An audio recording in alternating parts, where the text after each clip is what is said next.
So it's funny because I keep playing. Hello. Yeah, I'm here. So it's like it all. I'm trying to like again with the question that I texted you before when it came to like desire, detachment, and achieving your goals without being attached to them, and how it all comes together with spirituality. Yeah. Yeah. So just to go back to that, like the stuff we were texting about, like the thing about desire, like depending on where we are in our consciousness. So how familiar are you with the chakras, the seven chakras? I'm pretty familiar with them, yeah. Okay. So the first chakra, our root chakra, is all of our like life, like just on this plane, like having, our basic, needs met in terms of food and shelter and money and a house, all that stuff, right? Just the basic stuff. And the thing about the first chakra is that time is the big fear. Like time, like there's not enough time. There's not enough food. There's not enough money. There's not enough, right? And so that's why when, a lot of people say, you got to stay hungry. Being hungry is the key to success, right? You've heard that, right? Mm-hmm. Stay hungry. And when you're down, like in the first chakra, yeah, like staying hungry keeps you going. You're not going to stop if you're hungry. If you're afraid that you're not going to be able to eat food and you're not going to be able to put food on the table for your kids or you're not going to survive, yeah, you're not going to stop. You're going to keep going, right? The problem is that when you're down in the first chakra, you don't have access to higher wisdom. So when you're in the part of your brain that's triggered by fight and flight and freeze, right? Your amygdala, your lower reptilian brain, you can't think very clearly. You can't see a big vision. You can't access the higher wisdom because you're stuck in that lower place, lower brain and lower being. And so, yeah, you might not stop, but you're not going to be making your best decisions. You're not going to be thinking super strategically, high level. You're not going to be a visionary. If you're driven by hunger, you are not going to be a visionary. Does that make sense? That makes total sense. Okay. So hunger is fear. That fear of not surviving, that scarcity mindset, that is the absolute lowest level of humanity, right? Like that's the lowest level. And we see that all around us all day long. The second It chakra. causes desperation. Yeah. Yeah. And yeah, you'll do anything to survive, but you're not making smart choices. You're not making wise choices. You're disconnected from wisdom when you're in that place. It's funny because I was out with my dog yesterday, and I was looking at him, and he felt like so like I don't know. I just got this thing where I got to stare at him because animals are like so in tune with their environment, regardless of everything. And like looking at an animal that has been domesticated and is fed at home and knows that everything that he has is always going to be all right. They have a more playful nature about them. But then when you stare at like something like a beaver or a squirrel or animals that are in their first chakra, where they're like, oh my God, there might be a hawk overhead that's going to kill me. I got to move quickly. Whereas my dog, he was just he was in his zone. He was picking things up, playing with, and it was like I like to see that dogs that have been domesticated and live at home are more in tune with God than I say with mostly monks. Like, because Dogs they're are the just best. in their zone. Huh? Dogs are the best. They really are. I love dogs. So Yeah, it well, was that's the funny thing. because it was like when I thought about it, he had all his needs met. He doesn't need to look for food because he knows there's food at home. He has shelter, and there are no predators. So he's completely out of his first chakra. He can be up in his second chakra. Like, well, what do I want to do today? Do I want to chase a stick? Do I want to chase a squirrel? What are we going to do? Are we going for a walk? And so that's the second chakra. Yeah. That's where we can start talking about our preferences and our desires, right? Second chakra is desire. So when we're driven by our desires, it's better, a higher level than fear and scarcity and hunger, right? And you're in your second chakra. Like when you're driven by a desire, whether it's sexual desire, whether it's your preferences, like I prefer to have chicken instead of fish, or I'd rather, I prefer to hang out with this person instead of that person. Like if you're being chased by a lion and you think that you might not survive, you're not worried about what you prefer, right? And so that's where we get in our second chakra. And so desire, go ahead. No. I said understood. I'm following. Mm-hmm. Cool. So desire is one level up from hunger, right? Like what do we really long for? Like what lights us up? Like what do we get excited about? Right? Our desire is exciting. Desire is exciting as all get out. It's our pleasure center, right? Second chakra. Sexual center, pleasure center, like that's where we get, lit up from a pleasure perspective. So when we're in our second chakra, that's where we're at. And it's still a very low chakra. It's still very much rooted in this world, in very limited awareness of the big picture. Because if we just follow what our desires are, do they get us in a lot of trouble, out of alignment with our big goals? Yes. I'll answer that for you. Yes, Yeah, they do. They do all the time. All they do, all day long, right? You're like, oh crap. In that moment, you really wanted to make that mistake because it felt so good. And it's out of alignment with your bigger loves, right? Your bigger goals. And whether, you're not married, so this analogy isn't appropriate really for you, but okay, you've probably been in relationships where, you had a deeper connection with someone and there was a deeper, more spiritual connection, and you had a commitment to each other, but then maybe you met somebody that got you pretty excited and you had a lot of desire for that person. So maybe you decided that other person was so exciting that you wanted to experience that. And so you made that decision, which then you ended up maybe being out of integrity. Maybe you weren't honest with your other, partner. And then it ended up being a mess, a learning opportunity, let's say. And if we were brave, and so let's talk about our third chakra. Our third chakra is our ego center, and that's where we tap into bravery. If we were brave, we would be honest with our partner that like, hey, I love you. I have this deep spiritual connection with you. And, there's this other opportunity that I'm feeling called to try out. And, we're young, and so I'm going to go do that. Right? That's bravery. That's being at least in alignment with integrity, where you are able to follow your desire. That's next level. Yeah. Being brave is next level. Exactly. Being brave is next level. And being brave is the first level where we actually have something to offer the world. If we're being driven by our desires, that's still completely egocentric, completely all about me and my experience of life. It has nothing to do with any consideration for anyone else. If it's a pure desire, right? And we can talk about, how confusing it gets because sometimes we'll have altruistic, visions, and then we desire that because we want to be the person that's making the world a better place.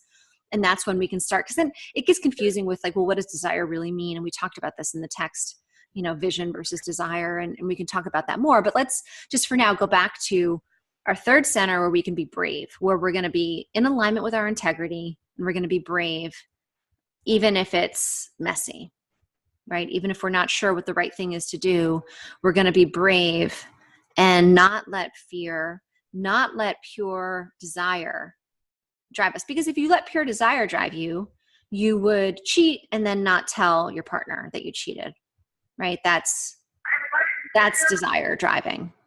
If you were brave, you would own it and be like, listen, I really think I got to do this. I'm not saying it's right. I don't know if this is the right move or not, but I really feel like I need to do this. So I'm bravely having this conversation with you, and I'm not sure what it's going to mean for our relationship, and I want to talk to you about it. Right? Got it. That is bravery. That's interesting. Mm-hmm. So that's bravery. And this is just one of a million examples, but just to keep us moving here, right? So your bravery, so in yoga, the first three chakras are kind of the bottom, kind of in this world, survival, kind of just kind of emerging lowest level impulses, right? The third, fourth, and fifth. So the third is both. The third sometimes is the lower level, but the third is also the first of the real kind of centered part of our being, human. So being brave, and then the next level up is love. And then our fifth is in our throat chakra. That's authenticity. So that's honesty, being authentic, being true to yourself. And so now these center 3 chakras, being brave, being loving, and being authentic, this is where we want to hang out. Like that's where we can actually be human, like be in our bodies, be on this plane, this phenomenal plane of being human, and actually be, in the flow and contributing. Does that make sense? Yeah, it does. It does. But what do you mean by contributing? You mean to society as a whole, or just to Earth? To the bigger, to the collective. And so when we start to think about how we identify as being these individuals, like it seems like you are a man in a body that's over there, and that's all you are. It seems that's the illusion of being human. It's because we have this illusion of separateness, that we have these bodies and our body ends, and therefore that's all we are. And so that's what the human condition is, because we're born in this body with this brain, and all we can perceive, generally speaking, with our 5 senses is this separateness. And so we're here being human. Like that's what we're doing. You're being human. I'm being human. As long as I'm alive, I'm a human being, and that's what I'm here to be. And so that's what I'm talking about. Like we have this individual experience of our being, and then there's this collective. I don't know if you're familiar with Ken Wilber at all, but he No, I'm not. a lot of integral theory. He talks about how both are equally true. There is this individual experience, and there's the subjective and the objective experience as an individual, and then there's a collective, objective and subjective experience of the collective.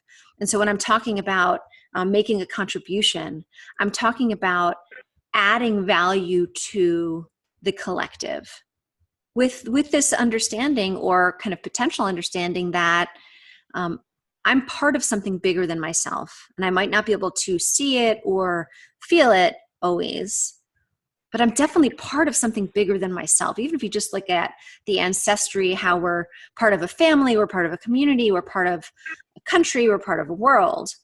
We're part of something bigger than ourselves. And so this kind of evolution of consciousness, where it stops being all about me.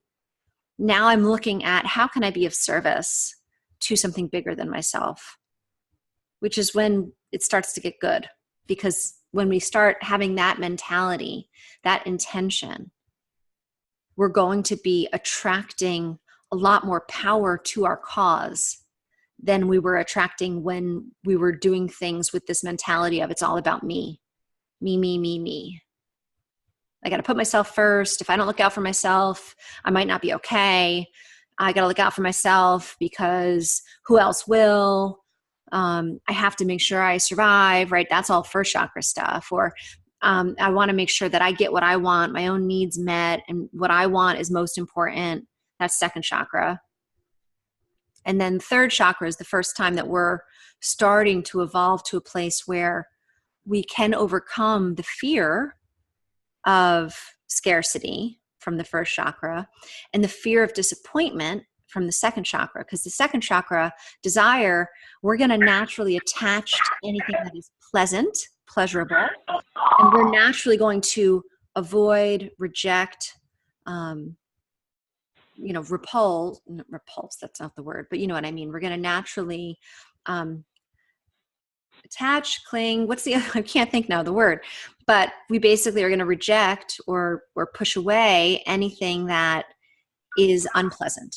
And that's what's happening in the second chakra, that we're clinging, we're attaching to pleasure, and we're resisting, there's the word. Oh my God, my brain. We're going to resist anything that's unpleasant. And that's all the second chakra. And so the third chakra is the first time that we're bravely going to say, you know what? My impulse is to cling, to attach to anything that was pleasant. And my impulse is to resist anything that is unpleasant or painful. The third chakra is the first place is like, well, I'm going to bravely allow this unpleasant thing to kind of flow. And I'm going to bravely allow this thing that I love to flow away from me. And I'm not going to cling to it. I'm not going to attach to it. Does that make sense? Yeah. Yes, I get it. Yeah. So the third chakra is the first place that we can allow any kind of flow. So it all comes from bravery, and then, comes to love next, passion. Yes. So love, real So love, is flow. Real love is not attachment or clinging, and it is not resisting. And most people, most humans, get a taste of love, then immediately lose the presence of it, and they go into fear. Like they fall in love and then they immediately fall into fear of losing the love. That's what most humans, the human condition is mostly that. We fall in love, like we have that moment with a special someone where we're in the present moment, we connect with them deeply, we fall in love, and then almost immediately we fall into fear of losing that. And so we cling, we resist, and it makes a mess of it, right? As we know. yes, it does. Yes, it does. So it takes bravery to allow true love, because true love doesn't cling, doesn't resist, has no conditions. True love allows whatever is to be. Like you meet someone awesome, they're amazing. Maybe you only get a week with them and then they leave. True love allows that and celebrates that. Doesn't cling, doesn't resist, right? But most humans aren't brave enough, aren't healthy enough to do that. Interesting. Yes. And then the next level up is authenticity. And so when you start to really master all the things that we've talked about so far, then you're up in this place of, okay, where in my life am I not being authentic? Where in my life am I not speaking my truth, bravely allowing what feels true to me to come to the surface bravely? And a lot of it, because I mean, our society has so many rules, right? Like so many rules around sexuality, around creativity, around relationships. Like, you know, if we just talk about sexuality, for example, obviously, I mean, I'm a lot older than you, but when I was raised, you know, I could not tell. Thank you. A lot older than you. I don't know how old you are, but I'm a lot older than you.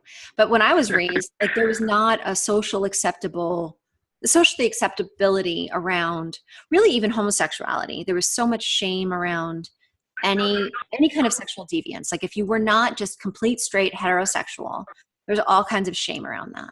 And it wasn't okay. And so from the time that you're young, you're being wired that something's wrong with you if you are not 100% heterosexual. And then forget about the gender identification. Like even now that's a mess. Back when I was a kid, forget about that. Like if there was any part of you that didn't feel 100% the sex of what you were born as, and what they're showing now in studies is that most people are somewhere on the spectrum when it comes to sexuality, when it comes to gender identification, that like very few people are like 100% of something. And so whatever tiny percent or big percent that you felt like you were that deviated from the social norm, you would start to be like, uh-oh, can't let that come to the surface. Can't authentically share that there's a part of me that feels like a boy. Like I'll speak for myself, right? Like, cause I'm, I don't know, I'm like mostly girl, but there's definitely a part of me that's like, I can relate to feeling like a boy. I grew up on a farm and I was around all boys, and I don't know how much of that has to do with any of it, but like, I can relate to that. And it's confusing. And so then there's part of you that like shuts it down and covers it up. And a lot of it is subconscious. You don't even realize you're doing it. But as you do this work and you start cleaning out your lower chakras, you start to get more in touch with your truths. And more stuff comes to the surface and it's more conscious. And then you have to bravely love it, right? Love the fact that you aren't normal. You're like, love the fact that you're weird, whatever the weirdness is, especially if it's socially unacceptable. If everyone's told you your entire life that that's wrong, that that's bad, that there's all these judgments around it, that it's not worthy of love. So you have to get rid of all that and love it anyway. And then bravely speak your truth. And that's the authenticity. That's kind of the highest level of being human, is to really authentically be your truth, whatever it is. You know, society be damned, judgment be damned, people liking it or not be damned. We need to love ourselves completely. And that will open up our true inspiration, our true vision, our true enlightenment. which we can experience enlightenment before we do all this work, which is one of the things that happened to me meditating with Don Baba. I started to experience enlightenment before I had solved or healed all of this other lower crap. And then I had to go back and do the work because, people think that it should happen in this kind of linear way, but really what happens is it's happening. All your chakras are healing at different times, and maybe like one chakra heals a lot, but the lower one still hasn't healed. So you have to go back and figure out what in your second chakra is still blocked or what in your third chakra is still blocked, because we're really complicated beings. Like we may be really brave in 9 out of 10 situations, but then there's this shadow, as Carl Jung would say, that we still are giving our power away when someone accuses us of being selfish, or we fear that we are being selfish. Maybe someone doesn't accuse us, but we self-accuse, or we self-fear that we're being selfish. Like that's one of my shadows, like for the longest time, fearing that I was being selfish, or fearing that I wasn't being respectful, or fearing, not good enough. I mean, there's a million really typical shadows that we have to heal at some point if we're going to be whole. And how do you heal them? Well, first you have to recognize that they're there. So like if you're not even aware that they're there, you can actually heal some things without knowing that they're there through meditation. I've had that happen where, and I don't know if you've ever had this happen, where you're meditating and all of a sudden you'll start crying or shaking and something is passing, but you don't know what, like your brain has no idea what it is. And it just goes. And then later, this happened with me. I had a boyfriend when I was in college who became a drug addict, and there was so much guilt and pain and grief associated with that relationship that every time I talked to him, so I would only talk to him like every couple years, and maybe he was in jail or maybe whatever, catastrophe was going on in his life. Every time I talked to him, I'd get like a sick, I'd feel sick in my stomach and I'd feel weak and I'd feel like less empowered. And then after I went to meditation, I did a lot of meditation when I was in yoga school. I had a call with him maybe like a month after I finished meditation and yoga school. And I spoke to him. And for the first time, I was totally calm and totally empowered. And there was no part of me that felt like I needed to fix it. No part of me that felt guilty or, sad. It was just like this deep peace around it. And at some point I healed it. I don't know when. So like that was an example of something that I healed, and I have no idea when I healed it. And in yoga school, they used this analogy of if you had put, by accident, you left like a bag of produce in the trunk of your car, and you left it there for like 3 months. And then one day you discovered the bag of produce in the car, and it was like this nasty bag of mush. You don't go through the bag and try to figure out what it was. Like, oh, that was cucumber and tomato and corn. No. You just get the bag out. And so that's the analogy of like, if you find yourself crying out of nowhere and you don't know why the heck you're crying, don't try to figure out why you're crying. Just cry it out. Just get it out. Our mind will actually block the healing by judging and trying to make sense of, either resisting, attaching, or judging whatever it is that's coming out of us. And we have to get our mind, which is why meditation is so helpful, because by getting our mind quiet, we can pass this crap that we've been unable to pass all these years, if that makes sense. That's fascinating. Yeah, it makes total sense. I don't know if you've ever experienced anything like that, but I've had a lot of people like meditate with me and just start crying, or even just be with me. Like strange people cry with me all the time. And they like literally all like a cashier, this happened a couple weeks ago. I went to like buy a coffee, and this cashier, such as a quick story, but she had this like rubber band around her wrist, like a weird hair thing. I was like, oh, I like your bracelet. And she's like, oh, actually it's a hairband. And I was like, oh, that's so cool. And she's like, oh, here, I want to give it to you. And my normal, cause it's like a random cashier at like a deli. Like, I don't want someone's hairband. That was like, but I could feel that like she was offering me this in this like beautiful act of grace and love. And so I took it and I told her, I said, I'm going to take this from you because I feel that you're giving it to me in such love and generosity and kindness. And she instantly started to cry, like bawl at the cashier's when I was like, and she's like, I'm sorry. I'm like, no, it's okay. It's okay. You're worthy of love. And I like, I knew what got triggered because I was acknowledging her worthiness of love and I was receiving her love. And what happens, because life is flow. And what happens to all of us is we get blocked. Either we block ourselves or we've been blocked by the people in our lives. So if we had parents that weren't able to really receive our love or love us, or if we had siblings that didn't receive our love or love us, we get taught that and we take on their stuff and then we block ourselves. And so because I kind of connect with people in true love and I will receive their love, even though there's some random cashier that I'm like, I don't know how clean you are per se, but I receive love and I give love freely.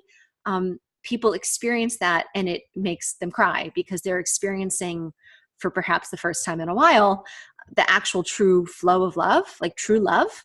And a lot of humans don't experience much true love in their life. And they're very blocked, which is why we have this dysfunction of a crisis of caring in our society right now, why so many people don't care about each other. It's because they don't care about themselves and they're blocked from love in all directions, because everything is about flow. And so if you're blocked either receiving or giving, you're not flowing. And so I define spiritual illness as whenever someone isn't able to love or receive love, that's spiritual illness. Just like there's mental illness and there's physical illness. And it's a symptom of a dysfunction. It's not like someone's bad because they're not loving. It's not because someone's bad, they're not caring. It's that they're ill.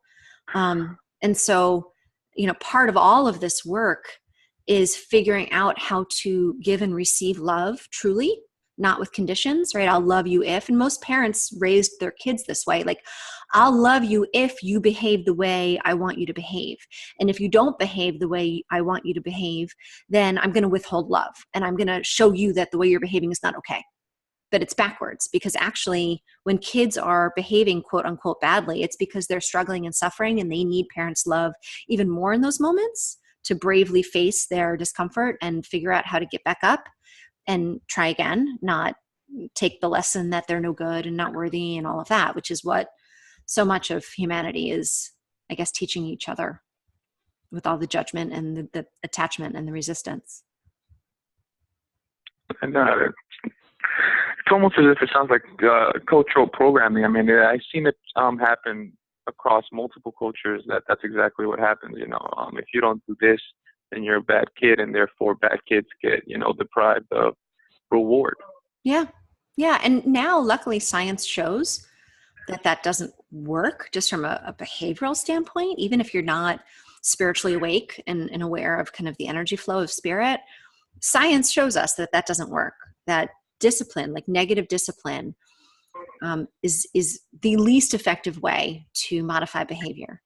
That human beings learn best when there's a positive emotion, that actually their brain has trouble learning and retaining information when they're in a place of fear or discomfort or any kind of negative emotion. So, in terms of teaching, we want to teach with as much playfulness and happiness, silliness, joy, positivity as possible, because it will help people learn. That's how our brain is wired. Our brain retains and processes information, synthesizes information best when there's a positive emotional environment. It's chemical. It makes perfect sense.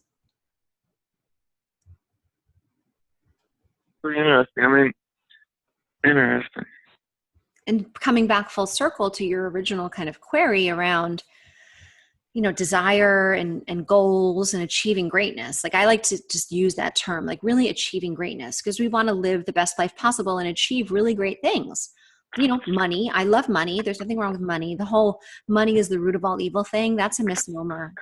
The love of money is actually the term. The love of money is the root of all evil, but it's only because when we love money, if we really think that money is the source of wealth, then we're going to cling to money, and we're going to resist the flow of money because we mistakenly think that the money is the source of wealth.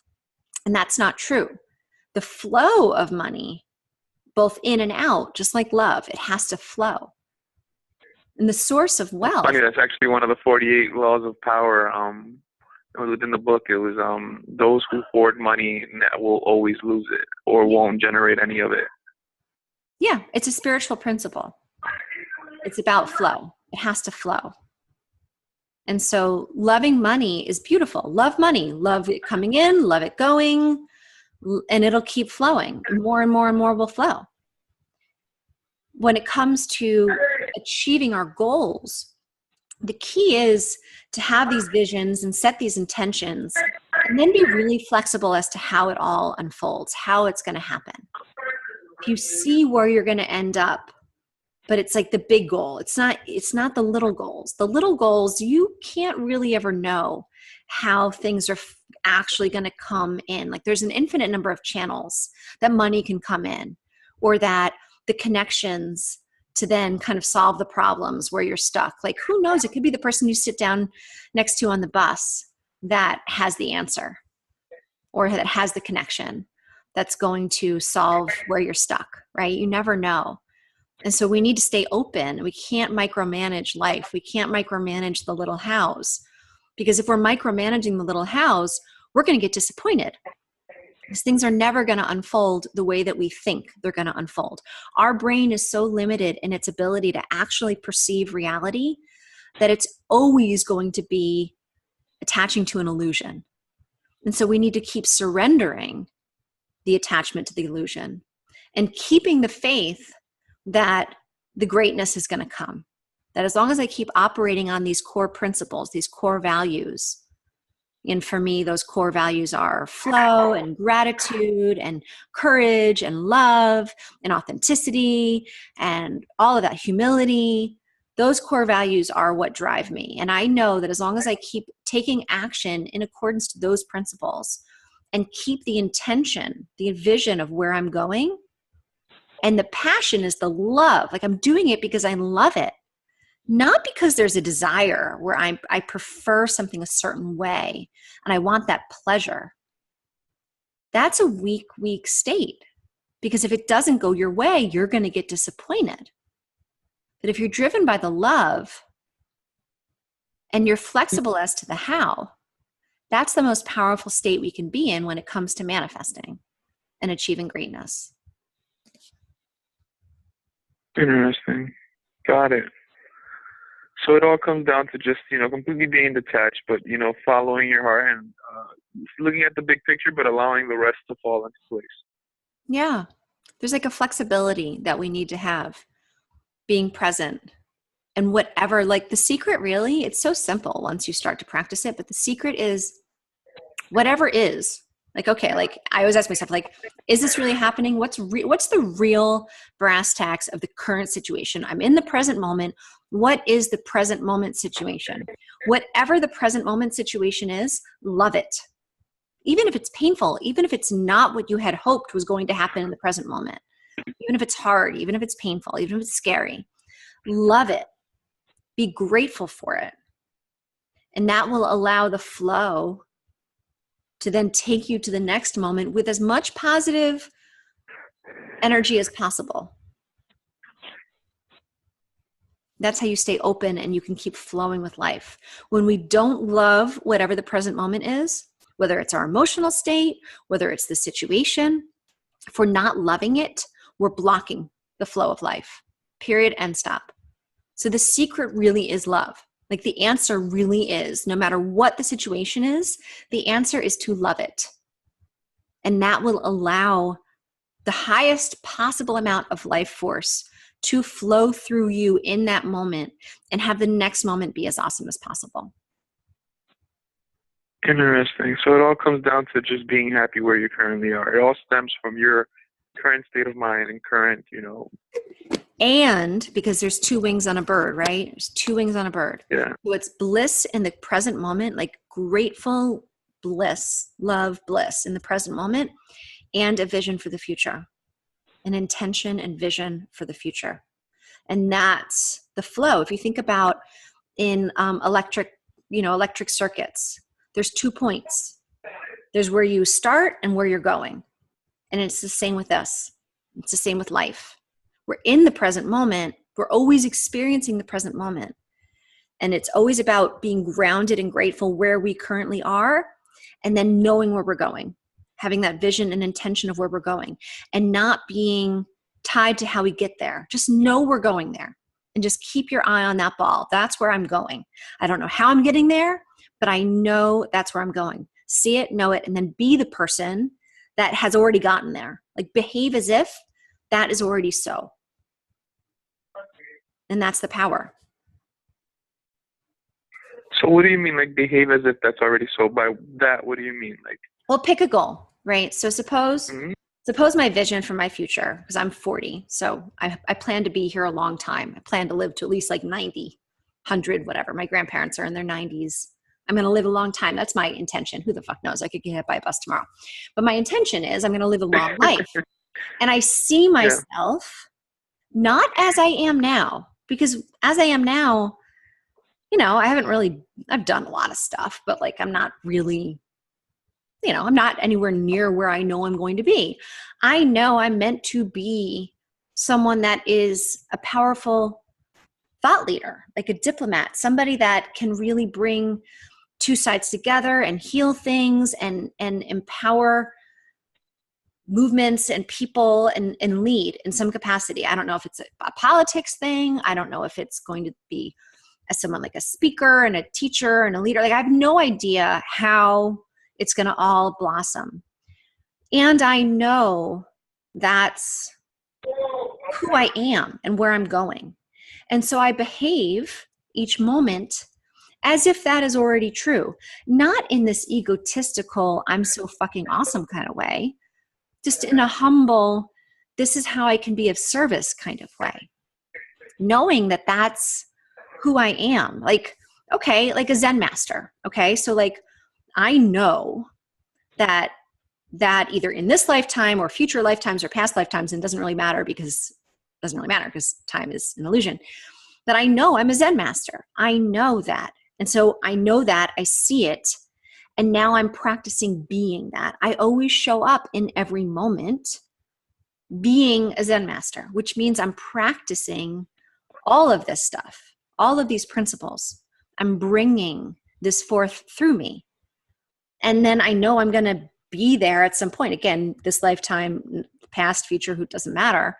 But that's another example, whether we're talking about like me envisioning myself as a political leader or a leader of social justice or a diplomat or something like that, or seeing myself as a Zen master, someone who can really be in the present moment and be calm, clear, strong, responsive, a visionary in the moment, even though like I'm not a Zen master right now. And being it makes it so. Like if I can just be that every day, well, then I am. You know what I mean? It's like a funny manifestation. It's like if I show up each moment and I'm being that person. Like suppose you want to be a business leader. Well, how does a business leader act? How does a business leader carry himself? How does a business leader show up to meetings and show up to every moment of his life? Like how does Richard Branson carry himself and show up in every meeting? Be that. And that's part of the power when you're manifesting something. You can see yourself as that, and then you be that each moment, even though you're not Richard Branson yet, or even though I'm not a Zen master yet. Like I'm certainly not a world-renowned Zen master, right? Like people don't know it yet. But you know what I mean? Like it's silly. It sounds ridiculous to say. And if you were a lower level person, it would sound extremely egotistical, like extremely egotistical. And I'm not in my ego. So I know I'm not. I love my ego because my ego is what allows me to operate on this plane as a human being. And it's helpful and means well. And I love it. And my ego can only see an extremely limited perspective on life. My heart center, my spiritual knowing, can see, almost infinitely when I'm in tune with it. It can see infinitely. I don't always have that level of clarity and that level of connection.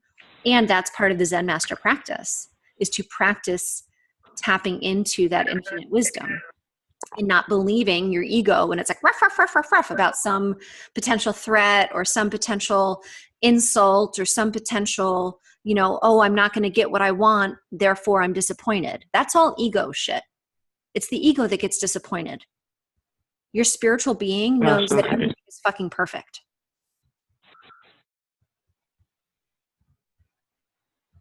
Interesting. So it's all about just more or less like, when the ego tries to even come up with that, it's just more or less like ignoring the ego, and reassuring yourself using your spirituality, letting you know, like, hey, everything is perfect, and if it doesn't work out, it doesn't work out, and it was never meant to work out because such is life. Yes. And another thing that I found really helpful, I think, I don't remember, I think it was Sonia Coquette. She uses the really helpful analogy of thinking of your ego like a pet dog, like a trusty, beloved pet dog. And, each of us can think about what kind of dog our ego would be. Like mine is like a shepherd, like the black and white, super smart dog that's like super fast, super smart, super capable, so trusty, so loyal. And it's a dog. And so there's been plenty of times that my sweet dog, who means really, really well and loves me, just has no clue what the heck's going on. And so I've learned to really feel the difference, because once you start practicing meditation and really get in touch with how your spirit feels, you can feel the difference between something that's coming from your ego, like a thought that's coming from your ego, versus a knowing that's coming from your intuition and your spirit, because your spirit is constantly bouncing around. And your spirit, when you're in alignment with truth, your spirit is going to be up in this place of joy and peace and love. Love or above is what, I forget what her name is, someone always says, but like that's the consciousness level, love or above. And you'll feel something like all of a sudden you'll have a thought like, well, if this deal doesn't work out, I'm screwed, right? That's a typical human thought. Like, oh shit, if this deal falls through, I'm screwed. And you'll feel your spirit drop into fear or anger or desire. Desire is a lower level. And I feel that, and I know instantly that something got triggered, that something is out of alignment with my spiritual truth. And I've learned to be extremely discerning between the thoughts that I believe to be true. And so if I have a thought like that, because my brain still has thoughts like that all the time, like, oh my God, if this deal doesn't go through, I'm screwed. And I'll feel myself drop and I'll be like, wait a minute, is that true? And I instantly know it's not. I know I'm going to be fine whether the deal goes through or not. Right. But, years ago, Pam would have had to be like, it is true because, if this deal doesn't go through, and then I'd have all these this laundry list of reasons why I would indeed be screwed if the deal didn't go through. And then I'd have to untangle each one of those. Like, why do I think that is true? And why do I think that is true? Because none of that shit is true. But our mind can be really fierce. Our ego can be really fierce. And coming up with all of these, doomsday, black and white cognitive distortions around reality to spur us into action. But it's all coming from our first and second and sometimes third chakras around whether we're safe and whether we're good enough. Once you realize you're infinitely safe and infinitely worthy of love, which most of us struggle with knowing, but that's like the lower level chakra healing shit, right? That I'm infinitely good enough. Even on my worst day, I'm worthy of love. And even when it seems like I'm not safe, I am, because I am not this body. So even in death, I'm safe because this isn't what I am. Like my body, like this life of Pam Palladino Gold might not be safe, but that's not what I am. So I don't fear death. So nothing has the power to really, really make me feel unsafe. I'm human. And so moment to moment, there might be something that happens that triggers me and then I have to deal with it. But it's knowing that we are infinitely safe. We're infinitely supported by spirit. We're infinitely supported by this earth for now until humanity destroys it. Like humanity is not doing so great right now, obviously, right? And that's just a limited. Did you hear about what's happening out in Japan with the reactor? No. What's happening now? What's happening now? There's a hurricane, and the hurricane created a tidal wave. Oh, the years ago one? The one that was like years ago? Yeah. Mm-hmm. But it's been leaking this entire time, radioactive fluid into the ocean. Literally, there are like mutated fish all across the ocean. It's insane. And it's leaking to this day, several million gallons. It's crazy. Yeah, there's a very high likelihood from my perspective that like it's too late for humanity, that like humanity has already passed that point of no return where we already fucked up this planet so much that we're toast. And I'm fine with that. Like there's younger Pam, I used to get really, really scared and upset and think about my children and my children's children and all of this kind of catastrophic like fear around, the end of humanity. I don't worry about that anymore because I know that this is not what I really am and this is not what any of us really are. It's kind of like just like a science experiment, and whether humanity makes it or not, it doesn't really matter. So if we already screwed it up, and like my children, like maybe my kids during their lifetime, there's going to be a huge catastrophe, and maybe most of humanity is going to be wiped out. Maybe they're going to be wiped out, or maybe they're going to have to live through this like horrific doomsday, like these horror movies. and now I don't find that scary or triggering. I'm at a deep place of peace around it, because that's not what we are. And we can't save the world. Like there are things like we may be called in this lifetime to do high level work around trying to wake up humanity and rise up, like we all definitely, and we're part of evolution. That's why we're here. We're alive to support evolution. I just have no idea whether humanity has hope or not of actually overcoming all the crap we've already done to ourselves. And that's okay. It's all good. It's all beautiful. I mean, it's interesting. I think there's still a morsel of hope. It all comes down to people realizing. I mean, the majority of the population thinks that the news is telling the truth. So I mean, I don't know.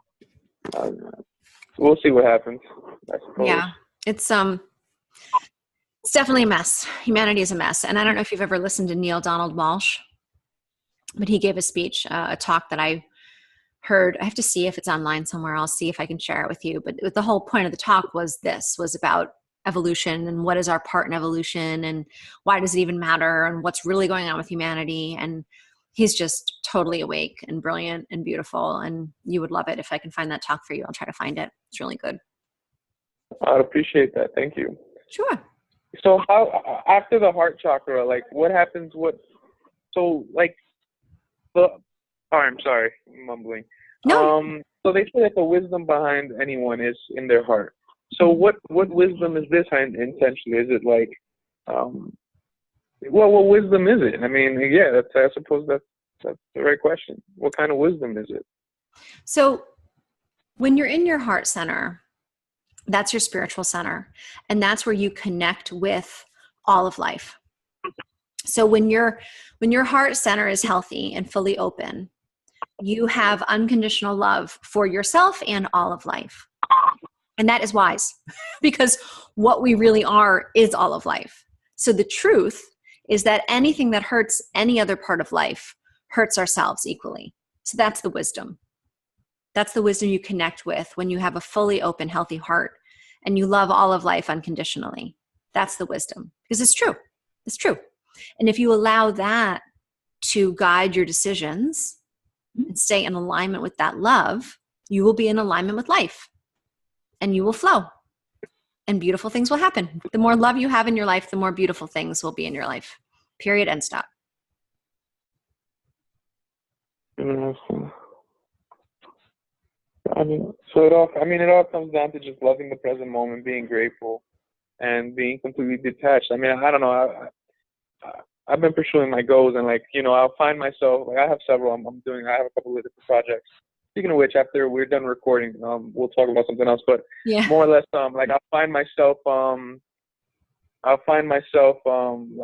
super attached to a goal, and then it's funny, because that's the goal that I really want, but then I'll have all these other goals and everything is coming into place in those other goals because I don't give a damn about those goals in the moment, but I'm so focused on this one goal that this is the one that's not coming through. Mm-hmm.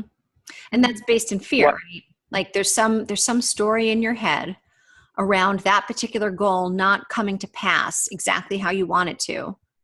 That is a pain point for you. There's some story around not being good enough or life not being good enough or some sort of, is it fair? Do I deserve it? It must happen. Oh my gosh, there was a great Prince EA thing I saw yesterday about masturbation, not masturbation, masturbation, that we must on ourselves, and we must on life, that life must unfold this way or it's not okay. It's that judgment. We're attaching to something being a certain way. And if it's not that way, we're judging it as not being good enough, not being acceptable. And so for you, practicing acceptance and surrender, which is that second chakra, the opposite of kind of being in a place of desire, is accepting whatever is as exactly what is meant to be so.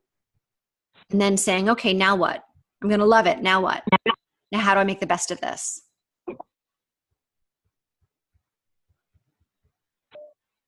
Got it. Got it. Interesting. It's funny because I've read this all over and over, but like the way you put it together, it was much more concise and, you know, clear and straight to the point. I liked it better. I mean, it all really does come down to the past 2 years. That's really what it's come down to. It's more or less like learning how to like just not care about like loving and pursuing your goals, but at the same time not caring about what happens on the small scale. Yeah, it's acceptance. Like Tara Brach has a great book called Radical Acceptance. And that's what I say, like, so the first chakra, I talk about infusing timelessness, that there's always more time, or you can bend time, that don't be in this mindset around scarcity. And then the second chakra is the radical acceptance, that abandon your preferences, like abandon you can still prefer things a certain way, but at the end of the day, whatever is what you get what you get and you don't get upset. There's this Pinkalicious book that my daughter used to read when she was little. You get what you get and you don't get upset. Like that's radical acceptance. Like no matter what happens, no matter how undesirable it may seem in the moment, to know that everything that comes into our life is a gift. It's all a gift, and it's up to us to unwrap it and figure out how we're meant to use this for that next moment. And our brain is busy judging it as good or bad, right or wrong, acceptable or unacceptable. And that judgment fucks us up. That is the exact opposite of what we need to be practicing to fulfill our highest level of destiny.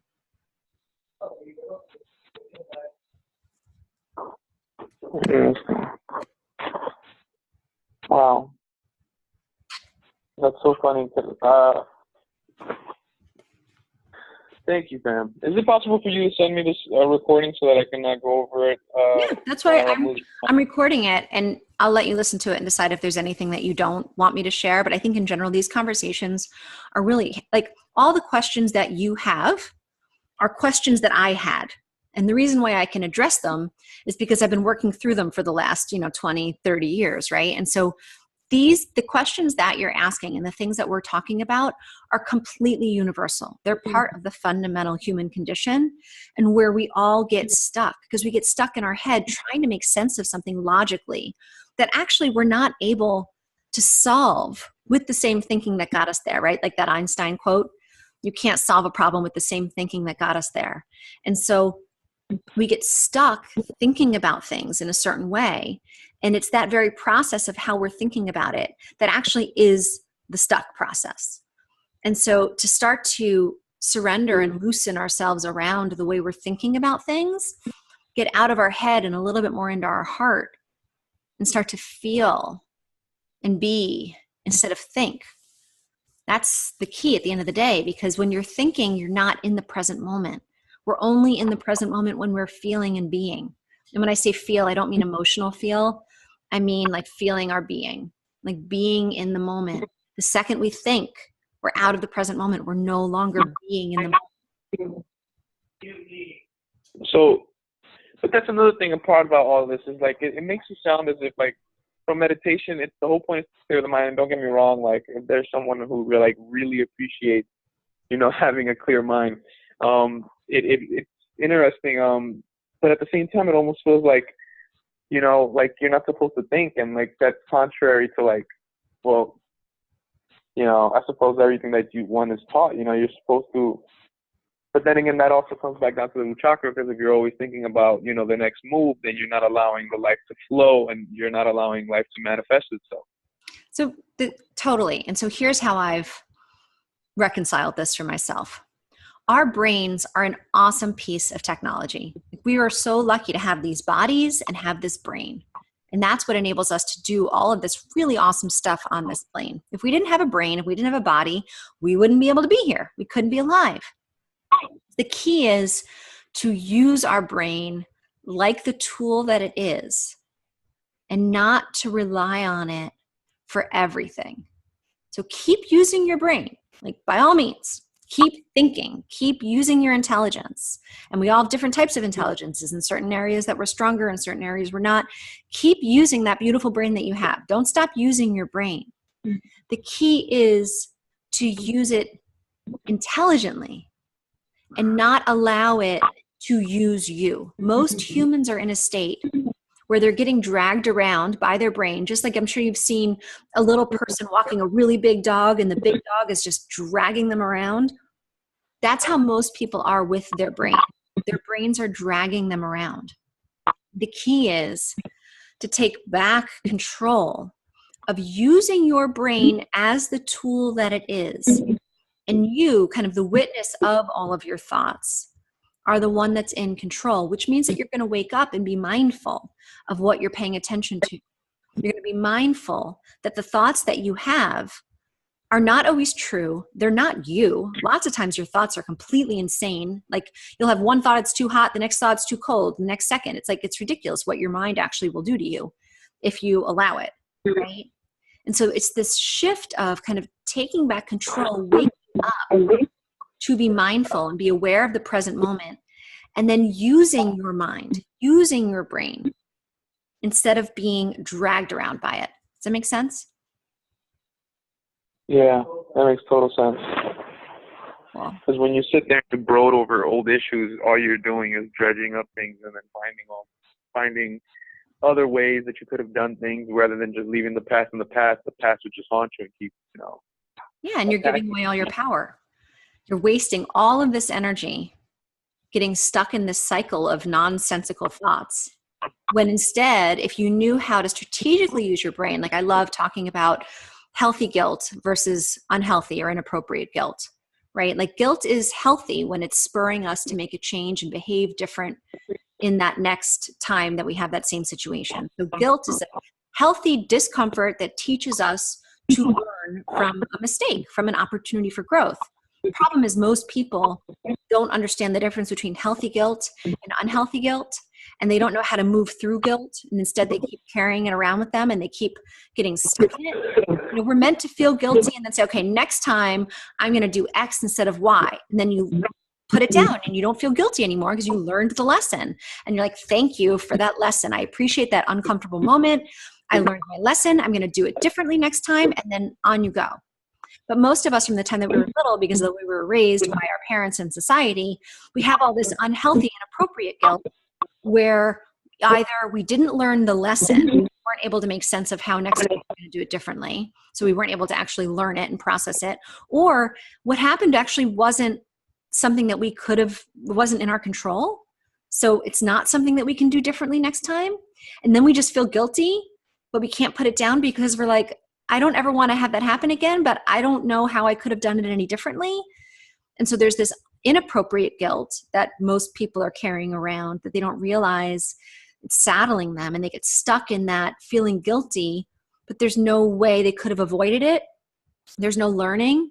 And so they're stuck in it instead of saying to myself, like what I do for myself, like, wow, I don't know how I could have done better. I'm going to make sure that no matter what, I pay really close attention, and next time I'm really careful. If anything like that ever happens again, I'm going to be extra, extra careful because I don't know how I could have done it differently.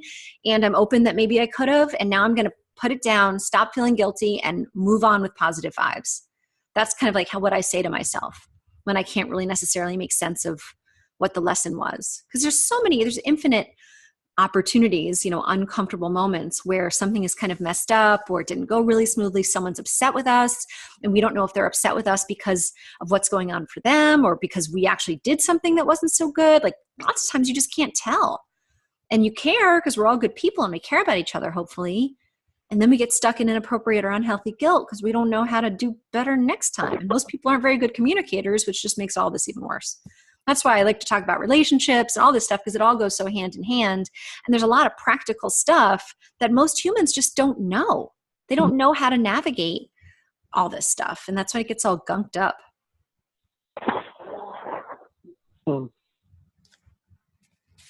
So what would be considered unhealthy guilt? Like unhealthy guilt is something that you feel bad about in the past that you had done, but there's no way of going about it again.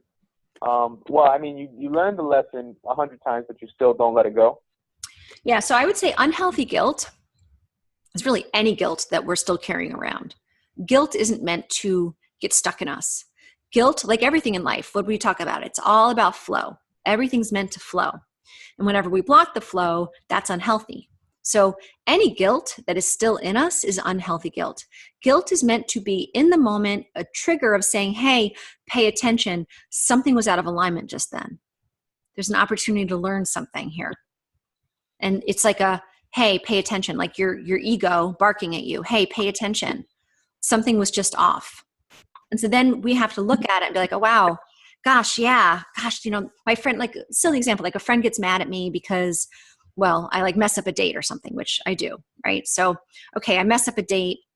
My friend gets mad at me. I apologize. And I make sure that next time I triple check dates. Maybe my friend is still mad at me, even though I apologized. And even though I really did learn the lesson, my friend is still mad at me because she's not so good at forgiveness or not so good at letting things go or whatever. That's on her. That's not my stuff. If I continue to feel guilty because my friend is still mad at me, even though I apologized, even though I learned the lesson, even though I did everything in my control to show that I am a good friend, I am not perfect, because everyone makes mistakes, so I make mistakes all the time, right? If I'm still carrying that guilt around because she's still mad at me, that's unhealthy guilt. And I mean, I don't know anyone whose mother doesn't or parents don't do this to their kids, right? Like, it is what it is. People don't let things go because they're not healthy themselves. And then if you're on the receiving end of that, chances are you'll still be carrying around guilt because that person's still mad at you. But it's inappropriate and unhealthy because you did your best, you apologized, you are going to make sure you don't do it again. That's all we can do as human beings. And mistakes are about growth. Mistakes aren't bad. Mistakes are how we grow and evolve. So mistakes actually are awesome. Loving mistakes, appreciating mistakes, even though they're uncomfortable, they're the front side of all of our growth. And I don't know about you, but I want to keep growing. So I love mistakes because it shows me an opportunity that I have to get stronger. Problem is, most humans don't love mistakes. Most humans don't let things go as quickly because they're not healthy, because they're blocked. And then there's a lot of inappropriate, unhealthy guilt.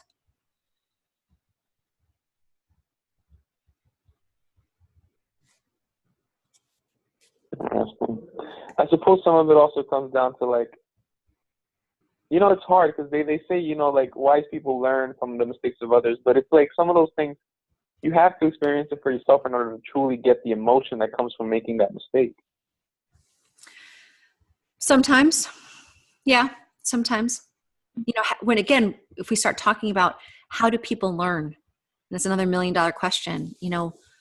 How does learning really happen? Everybody is different in terms of how they learn. So like my brain is different than your brain, which means that my learning is really different from your learning. And so just because one person learns a certain way and another person learns another way, it's again, not like good or bad, right or wrong. We want to judge it and we want to be like, the reality is, it is what it is. We're all learning the best that we can. We're going to learn and however we can. And it's just how we were born and the brain we were given.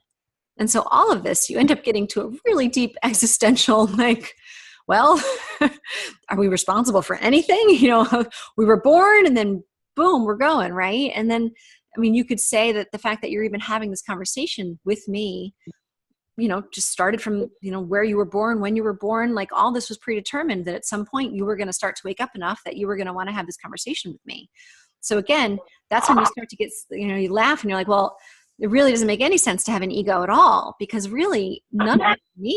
Like I'm just kind of flowing with it all. Like we're experiencing it as if it were me, but really none of this is me and none of this is you. And it's all just how we were born, where we were born, what we were born with in terms of our body and our brain, and then what we were experiencing, like our environment, the nature versus nurture. And you can keep looking back and be like, holy shit, nothing is anyone's fault. This is why one of the things that I say that a lot of people take, they don't necessarily agree with me on, but one of the keys to all this is don't blame anyone for anything and don't take full credit for anything because neither is true. Like it's not anyone's fault when anything goes badly. And it's not anyone's full, oh, I did it, I'm so awesome if something goes well. Like, yeah, we want to be proud of ourselves and celebrate ourselves and love ourselves. but don't think that, anything, like, I'll speak for myself. Like, I wrote a book. I didn't write that book, really by myself. I mean, it came through me, but the only reason I was able to do that is because of everything that had happened in my life up to that point, which is like an infinite number of people that contributed to my learning and my growth to get me to where I am. So it's like, I don't take credit for anything. I don't think, nothing is an indication of how awesome I am. There is no me. It's all kind of silliness when you really start to realize it, because we're all connected. You can't untangle any of this. And so again, it's like either the most liberating or the most terrifying thing to really understand. But like, it's all so connected. We're all so connected that there is no just me or anything that I take full responsibility for everything. Like, that's the super important piece. I take full responsibility in the moment for my energy and for my attention and for my choices. And whatever the outcome is, that is not just me. It's like nothing is ever. It's always, if something good happens, it's because of all this other stuff that happened. And if something not so great happened, it's because of all this other stuff. And it's all outcomes that you just take and then go from there. It's all just stepping stones. That's why judgment makes no sense. That's why being non-judgmental is absolutely a powerful, true practice, wise, true practice, because judgment is always limited and it's always blocking the true wisdom of reality. And yet we're going to do it constantly because we're wired to judge. And so you have to just keep being aware that you're doing it and then surrendering it. Don't attach to any judgments, because it's a second later and everything's changed.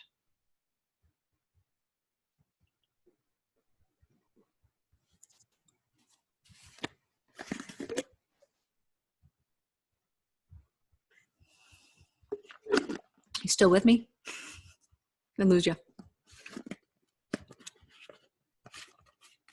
Hello, Pam? Yep. You back?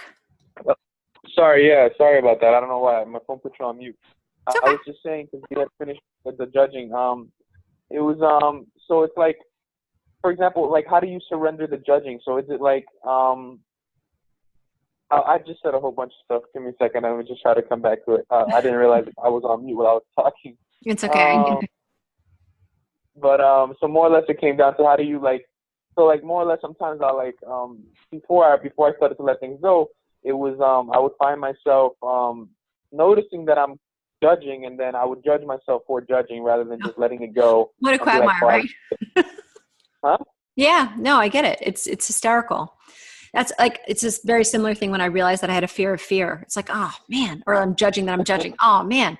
It's all the practice. The second you realize that you're doing it, you just take a breath in and out and love it. And like, laughter helps, like keeping a sense of humor about the silliness of the human condition, like how paradoxical and ridiculous the human condition is, that like we're given this brain and the brain is wired to judge. And yet the whole practice is to be non-judgmental. But it makes sense if you think about, really the practice is about getting out of your head into your heart and feeling and being and witnessing your thoughts, and then being like, am I gonna believe this to be true, or am I not? And you can always feel whether something's true or not for you. You can feel it and hear it, whether you're in alignment with truth or whether you're not. So you don't actually ever need to make any decisions. You don't ever need to make any judgments, because you're just feeling your way through it all. And you get to a point where you know what's true and what's not.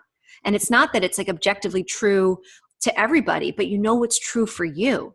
And that's the power. If you stay in alignment with what's true for you, that is your path. And it's not that it's always going to be roses and sunshine and, rainbows and unicorns. There's going to be a lot of pain, because life is the ups and downs. But the key is to be you, be true to yourself, your own authentic nature, and to flow with that. And that means, yes, constantly recognizing when you're judging and how to get out of your head and back into your heart, so you can allow yourself to flow and not block yourself. Got it. So it's just letting it go. Just screw it. I was judging, accepting it, loving the fact that it was a bit humorous, that even though I'm not trying to judge, I found myself judging, laughing, and then letting it go. Mm-hmm. I'm saying it's all good. is it truly judging then if it doesn't come out auditorially? Like, so, like if you don't, I mean, it is judging, but at the same time, like true judging, I suppose, is when you bring it into the world and out of your mind by using your voice. So how about this? This is what helped me. The key is we have to stay open. There's an openness that we may have like judgments and thoughts, but we can't ever necessarily say that this is the absolute truth and I'm closed to the possibility that I'm wrong. Like we always have to stay open that we could be wrong, that it's going to change, or that the next second it's going to change.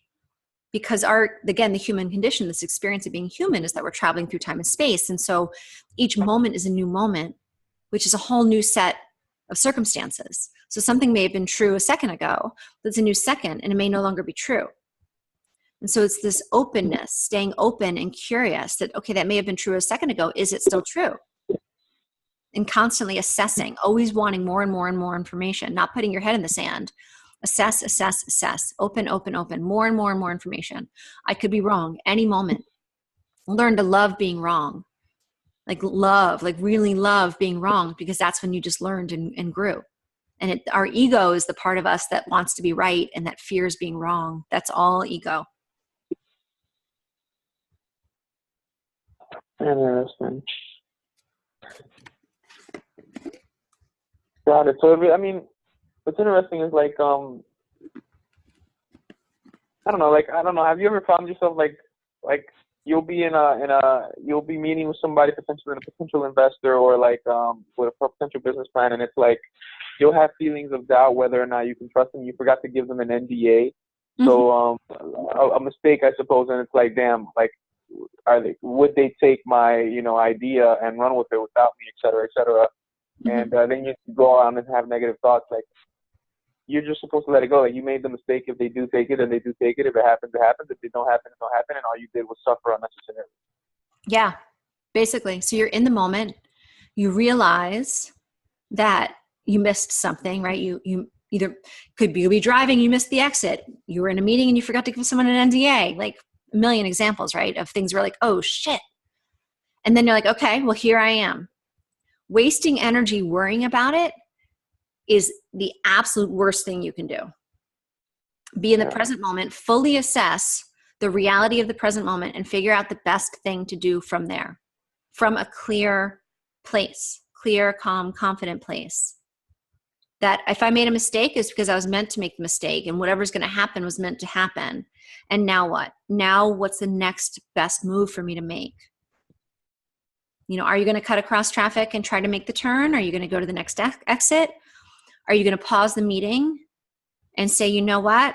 I just realized I didn't bring the NDA. I'm going to email it to you. And in good faith, you're going to sign it, right? And then, feel it out, right? Like, you got to figure out from the moment, be as clear and empowered as possible. If you're worrying, you are giving your power away, and you will not make as good a call on how you're going to go from that moment of realizing that there was an opportunity that you had missed. Interesting. Worrying is always the worst thing you could be doing, because you're leaking energy. Okay. I mean, wow. All right. It gets really simple, which is great. Once you realize all this stuff, it gets really simple. It does. It really does. And it's funny because, like, it's just so funny because you're conditioned to, like, especially in today's society, like, and the culture being what it is, and the multiple cultures being what they are, to some extent, they all teach that, like, cover your bases. Even most business lessons that you've learned, so it's like, it tells you cover your bases, but it doesn't tell you that, hey, if you messed up covering your bases, it is what it is. Let it go, keep going. All you keep thinking about is, oh, I forgot to cover a base, and now what? You immediately start thinking about the consequences if you attach to it. Right, and that's your mind dragging you around like that big dog dragging the little person. And so that's why taking control of your mind and saying, no, I'm not going to waste energy chasing these doomsday thoughts of worst case scenarios. What is the brass tacks of the current situation? What's the next best move from here? Interesting. So it's just letting it go. Be like, oh well, But at the same time, you in your creation phase prior to that meetup, you should have covered your bases at least on that point. So it all comes down to it more or less comes down to accepting that it was your fault, that everything is your fault. Well, so here's the dance, because it really is a dance. It's this dance between kind of acceptance and always doing your best. So it's always doing your best, surrendering what comes. It's the next moment, always doing your best, surrendering. You did your best preparing for the meeting. You did your best. All the things aside, you did your best in that moment and you forgot the NDA. So here you are, you're in the moment, you did your best, you surrender that, okay, here I am in the meeting, I forgot to give them the fucking NDA. Now I'm going to do my best. What's my best from right here? My best from right here is to pause the meeting, whatever, you got to feel it out, right? But maybe the best would be to pause the meeting and be like, hey, you know what? I just realized I didn't send you guys the DNA first. And it really is irresponsible of me for not to do that. Are you guys okay signing the NDA? And if they're like, if you get any funky vibes at all, be like, you know what? Let's just pause the meeting now. I'm going to send you the NDA. And then go from there. And if they end up screwing you, then that painful lesson is the appropriate guilt of learning. And that business idea wasn't meant to play out the way you had meant to have it play out. Or maybe they're going to try to do it, but they're not going to do as good as you anyway, because again, it's all about execution. So competition is just a lower kind of brain functionality, a lower level of consciousness. So at the end of the day, I don't really worry about competition. I worry about integrity, I care about being in integrity with myself and being in integrity with partners. But like, it could be the best lesson ever. If someone screws you in that initial meeting, well, thank freaking God you didn't get farther down the path of having a partnership with someone with that little integrity, right? So whatever happens, I always am of the mindset that whatever happens, it was grace. And I was lucky. And it may have been painful, but experiencing that pain then was a million times better than what it would have been farther down the line, Yeah, that makes total sense. And it's funny too, because it's like I keep reading that it's also all a balance. So like up until the meeting, my entire focus was on the perfect presentation to convince the potential investors, and working on that. The thought of protecting it and completely avoided the mind, because I was in the state of mind of trust and letting things flow. When in reality, you kind of always do need the ego to back you up, like, hey, dummy, you need to protect this in some way, shape, or form. All I'll say to you is that when you really are in the flow, really are open-hearted, really are kind of firing on all cylinders, you will be maximally tuned in to other people's energy. And you are much, much more likely to have your spidey sense go off 5 blocks down the road before you even sit down with someone. If you're really in tune and firing on all cylinders, if you're really in the flow, you will naturally attract the people that you're meant to have as partners and sense when someone is out of alignment before you even get within 10 feet.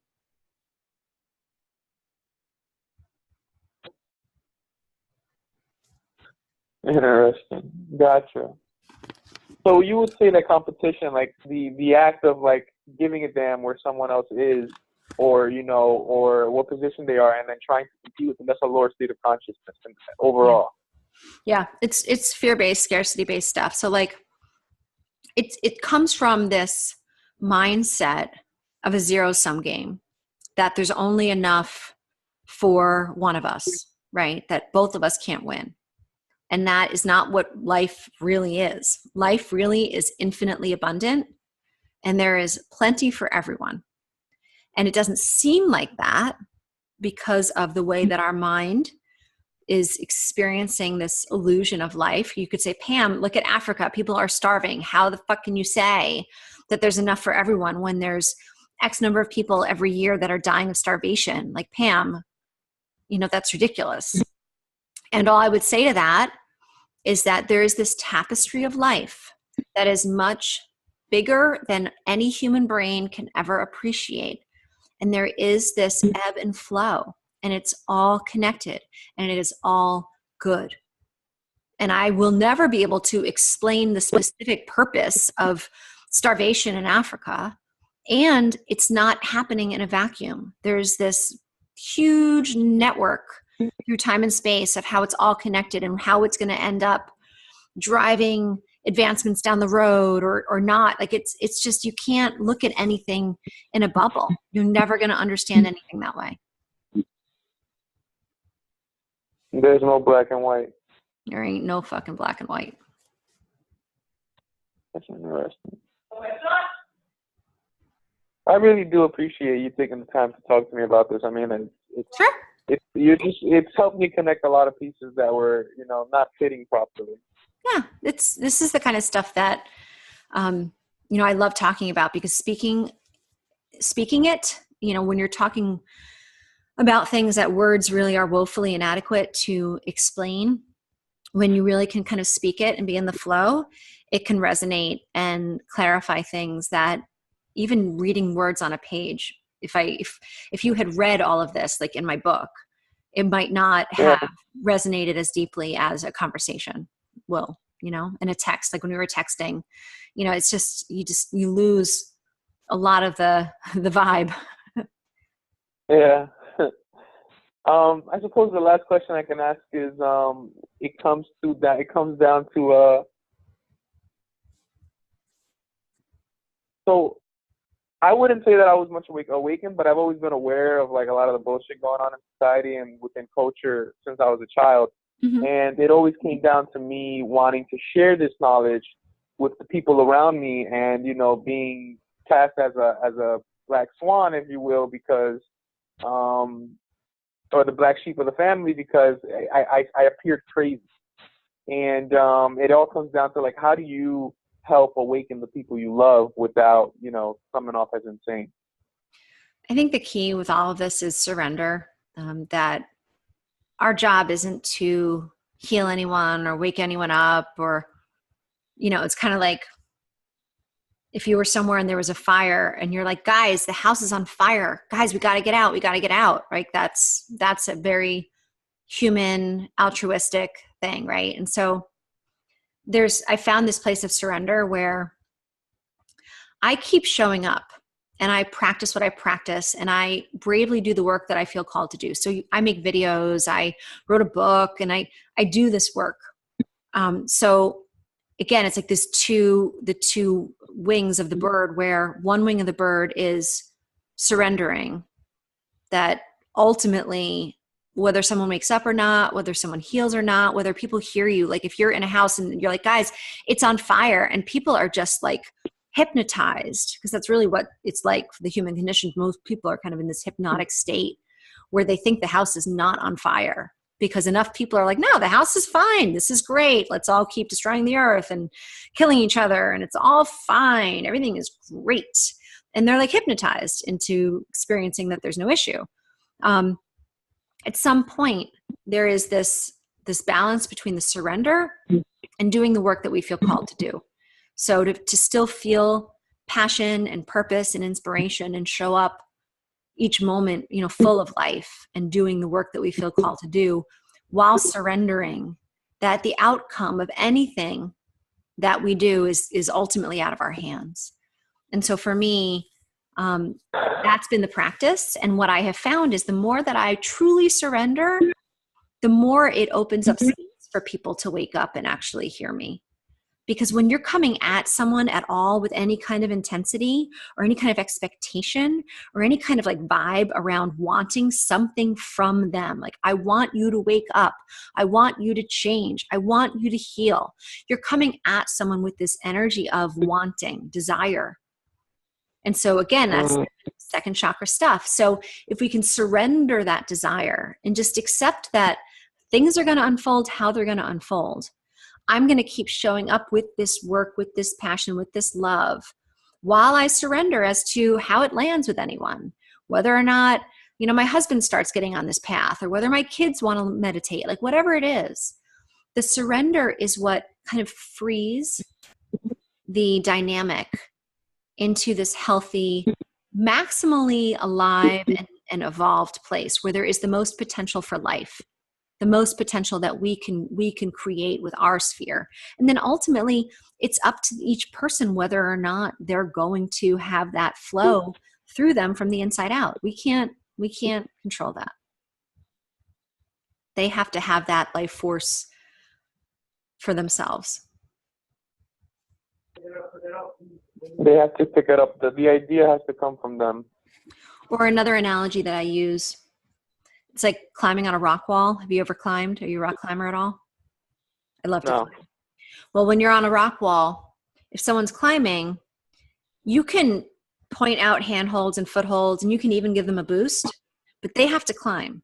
You can't get someone up the wall for them. They have to climb themselves. That passion has to flow through them. They have to bring it, or it won't work, and we can't save them. There's no one coming to save you. You got to save yourself, always. Yep. All right. Good place to stop. Yeah, I suppose it's been a great conversation. Thank you. Sure. Here, I'm going to pause the recording.